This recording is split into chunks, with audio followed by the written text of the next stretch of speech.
Anyway, so I've got a new little thing that I stole off a different podcast called Off Menu, where they do a guest's dream restaurant, right? What I've sort of stolen the idea, I called it Goth Menu, and it is basically a dream festival, but not just the bands, and I don't want a whole lineup of bands. What we're going to do is a very specific sections of a festival that I'd like to talk about, and then we're done for the podcast. This is a new thing I'm going to end the podcast with, because I did used to do top 5 of shit, and I ran into issues where people had already been on the podcast, they couldn't do another top 5, and also everyone in the world has a podcast called Top 5s. We've all seen fucking High Fidelity. Anyway, so Goth Menu. The Goth Menu, I hope I don't get in trouble for this. The Goth Menu Festival of Will Putney. So what we're going to start with is, at a festival, what is your accommodation of choice? My accommodation of choice. Let me give you some examples, because, let's assume... it's up to you. Are you playing your dream festival, or are you simply spectating? I'm spectating. Excellent. So your choices are the usual: camping, RV, hotel. Have you got anything like fancy there? Now I'm thinking I want to play. Yeah, I'm gonna open. N's gonna open the festival. Fantastic. Because I play with N live now, and we have fun. And we've opened a festival recently. It was a lot of fun. So I'll do that.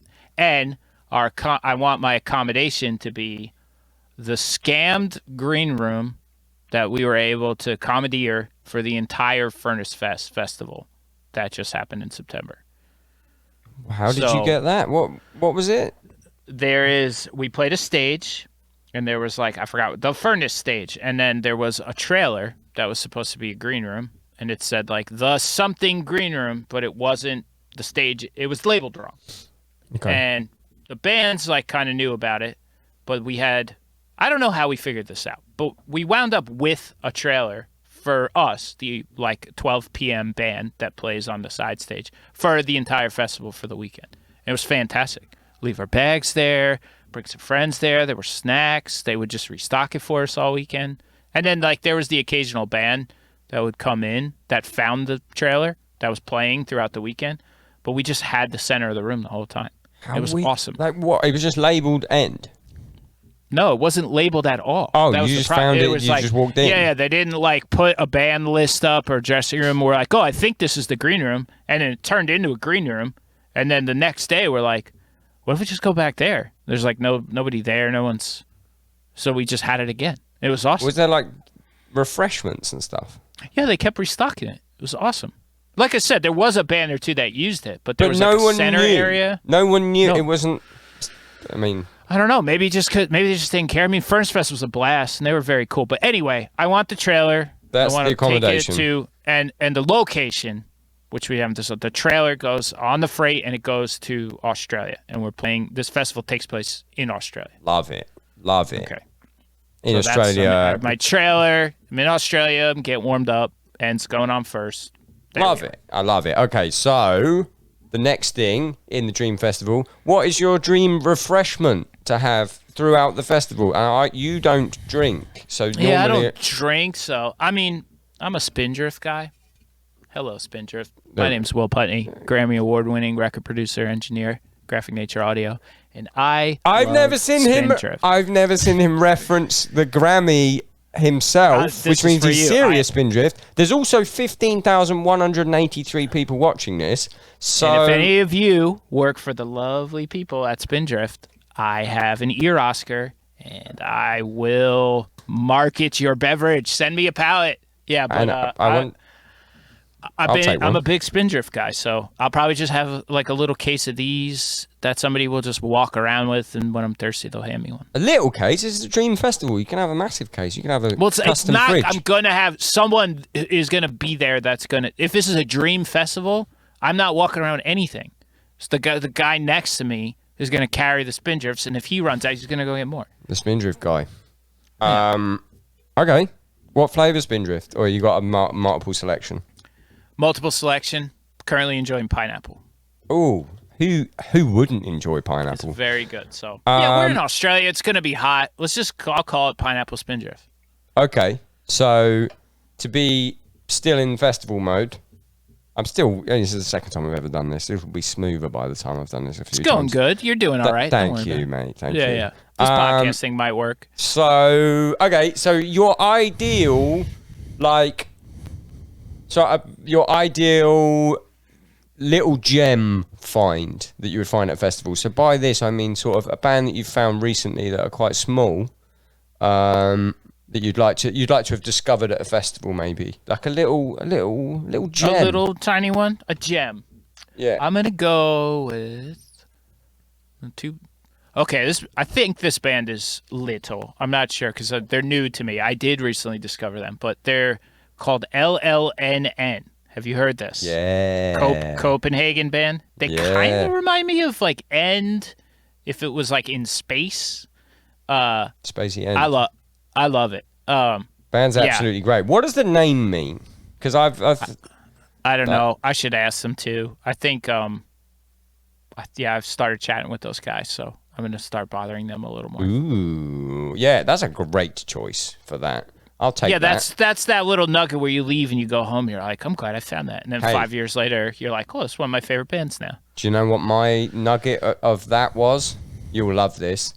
What do you got? First on the small stage, Download 2005, a band I'd never even heard of before on the... I can't remember what tour it was. It might have even been for the Link, Gojira. Oh, wow. And I walked into the tent and they played... I was like, this band's pretty cool. Oh, no, it must have been Master Sirius. And they played Backbone and then they played Remembrance and the breakdown from Remembrance. I'd never heard it before, and it was I literally just walked in. I was like, "This is the best band I've ever heard in my life." We had a very similar experience because I did that at a Lamb of God show. They were the opening band, and I didn't even know I had never heard them. And I walked in while they were playing, and it would have been Mars era stuff that they were playing too. And I was like, "What am I listening?" Maybe it was Heaviest Matter or something. I was like, "What is this?" Somebody's like, "Oh, is that band Gojira?" And I'm like, why is this the best band? And they were the best band all day, too. I think I just left the show halfway through, too, because I was like, I'm good. That was, whatever that was, that's now what I like. Yeah. I got to share that experience with Randy, who had not heard Gojira before. Oh, nice. When he came on a Stray tour for a couple of days and we played San Fran, and next door was Gojira and Tesseract, and I was like, man, you got to come see this band. And then he was just, you know what Randy's like, he was just really stoned, just like... and I think we walked into Remembrance as well. That's the bit when you hear that, you're like, wait. Everybody walks into Remembrance, yeah. I think Paxson, Nakus might have had a similar one, too, because I know he saw them for the first time and walked in on like a old song. I remember him telling me. I feel like that's the move. You walk in on Remembrance, and then you're just sold.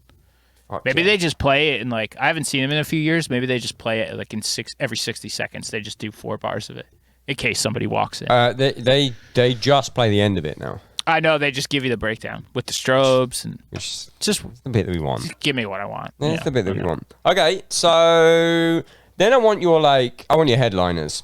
I want your big band, but I also want the band on before the big band. So, you know, I want your headliners on one day. Okay. Hit me. I'm thinking.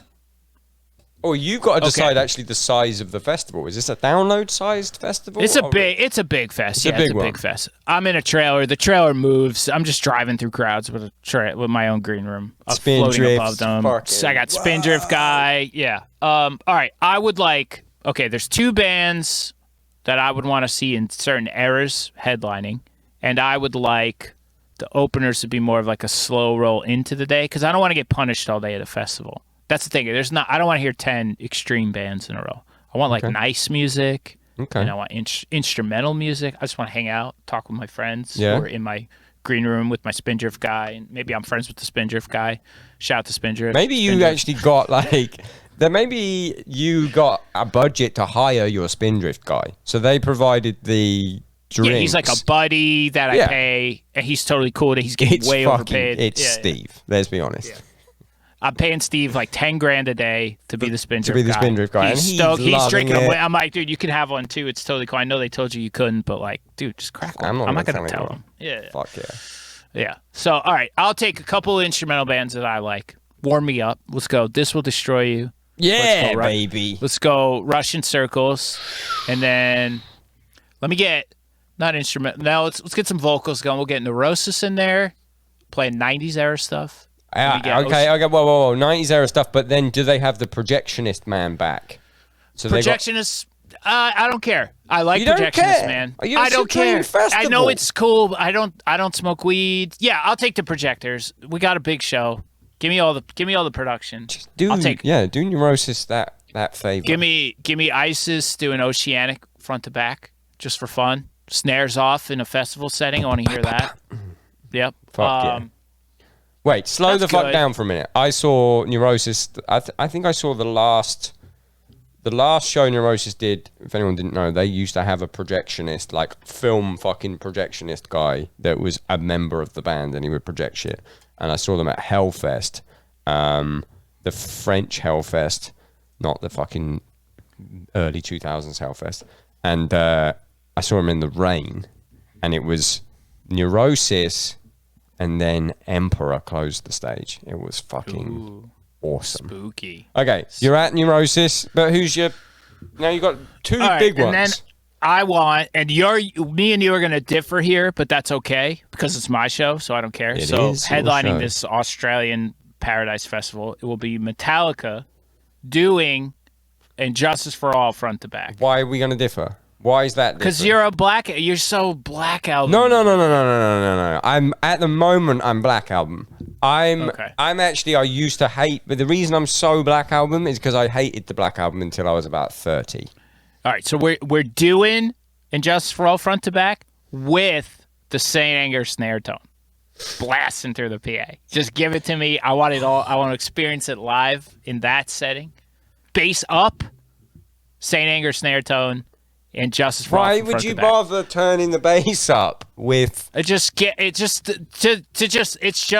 all happens. It's like Metallica went, all right, we get it. We're giving you the bass, but fuck you, we're keeping the Saint Anger snare. And that it's just a high entertainment value here. This is what I'm going for. So this is a guy that lives in music and works in music. He wants his dream festival to be a comedy experience. Entertainment experience. Okay. It's an entertainment experience. Okay. And then I just take a Nine Inch Nails set because they're my favorite live band. What a fucking fest, Will. Yeah, that's it. And there's like, what was that, 7 bands? My band, 4 openers, Metallica, Nine Inch Nails. And they rotate. They play a song each. It's like a big dick concert, like contest between the two of them. They rotate? Yeah, they play one song each. Imagine so going from Trent would be so annoyed. Oh, both bands would be so annoyed, but I don't care. You play one song each, and then you have to be quiet while the other band plays. That's what I want. I mean, it's your dream festival. You get whatever you want. Then, curtain drops. Stage lights. Everyone thinks it's over. I love how into this you are. Lights go off. Fire. The curtain. Fire drops, and it's Rammstein. And they play Du Hast, and then we all go home. This is all on one day. What they have their full production for one song. Yes. You're not going to take Deutschland as well. Yep, that's yeah. We'll do Deutschland too. Come on, we'll do open with Deutschland. It's got a nice intro. Yeah, that's the song that converted Tom. So I remember I was there. That was Internal Atomics. Yeah, Tom will be there. Like all the friends are there, so we could enjoy that song with Tom. I can't wait for your festival, Will. That's it. And that's like a 7-8 hour day. And what do you do after? That's what I've got. I'm written down in my very professional Goth menu notes. This is definitely gonna stay. I'm stealing this concept. I might even change the fucking name so people don't realize that it's not my idea. What are you doing after the show? You gotta eat. You eat after the show. That's the ritual. You know. What are you eating then? Dream Festival. Dream food. We're in Australia too, so I don't know. There's that dream food. We're close to Japan, so this is the shit. You could fly to Japan for the food if you want post show. We text the order about 8 hours before, and they put the ingredients on a plane, and then a bunch of ramen chefs come over from Japan, and they set up, and you walk. We drive our little RV green room out of the festival. Spin drift, drinking. They come on, and they cook us ramen, and that's it. We have ramen. That's it. That's all I want to do after a show. I just want to eat, and then I'm done. I want to go to bed. The whole show experience should just be, that's the release. And now I'm put pasta in my body, and then let me go to sleep. Wait, does ramen count as pasta? Noodles. I'm sorry. Yeah. Do you know what's crazy? And we'll end on this little tip. You guys call what we would just call spaghetti noodles. I don't call it that. I call it spaghetti. Some people in America call it spaghetti noodles. Italians call pasta noodles, sauce gravy. Gravy and noodles. That's the thing. Spaghetti bolognese, which I'm going to make tonight, actually. Oh, that sounds nice. Beyond. Will I make a beyond spaghetti bolognese? I'd love to make it for you one day. I know you're a vegan. It's the best. It's the best thing I can make. Let's do that. That's what we're doing after the show. You get a little chef outfit on. You don't know it's good. You're just taking my word for it. I appreciate it. No, but it'll be the joy of, like, you're cooking for me. I appreciate that more than random Japanese guy flew in to make me ramen. This is Craig from the Downbeat, the Heavy Music Award-winning podcast. No, and he's making me bolognese. Okay, to sum up, let's go through your festival and then we're done. We are in Australia. The accommodation is an RV right next to the stage where it's filled with spindrift, which are being provided by Steve Side, who is being paid $10,000 for the experience, and he is allowed to drink the spindrifts. End is opening. Then we have This Will Destroy You, Russians. Oh, we have LLNN. This Will Destroy You, Russian Circles, Neurosis with Projectionist. Although Will wasn't bothered, but I'm well up for it. You can put it in. We got him in. Then what do we have after that? We should probably have someone writing this down. We got Isis doing Oceanic. Isis doing Oceanic in full with the snares off. Unsatisfied with the snares being off just for that, we then have Metallica playing And Justice for All with the St. Angus snare drum sound. Bass up. Bass turned up. Then a curtain comes down. No, then Nine Inch Nails play a full set. Sorry, Nine Inch Nails and Metallica are flip-flopping. Yep. 2 stages on the same stage. 2 stages next to each other, lovely. So you have to watch them wait for the other band to finish. Love it. Watching James wait for Trent and vice versa. Love it. Then curtain comes down. Rammstein play Deutschland, Du hast with their full production, which costs $500,000, but they play 2 songs. They leave, and then I make a spaghetti bolognese. That's it. That's great. That's a fucking great day. The crowd is dogs. The entire crowd is dogs. My list, like my guest list, and then it's just dogs. No one else. It's Metallica and Rammstein, like you said, in a crazy accent, Nine Inch Nails and all these bands, and they're just playing the dogs. And then it's just us. And if you like, the dogs are all friendly, and that's it. That's what I want. This sounds like a fever dream I had when I had COVID. That's the dream festival of Will Putney. And that's going to bring us to the end of the podcast, Will. Yeah. Just think about dogs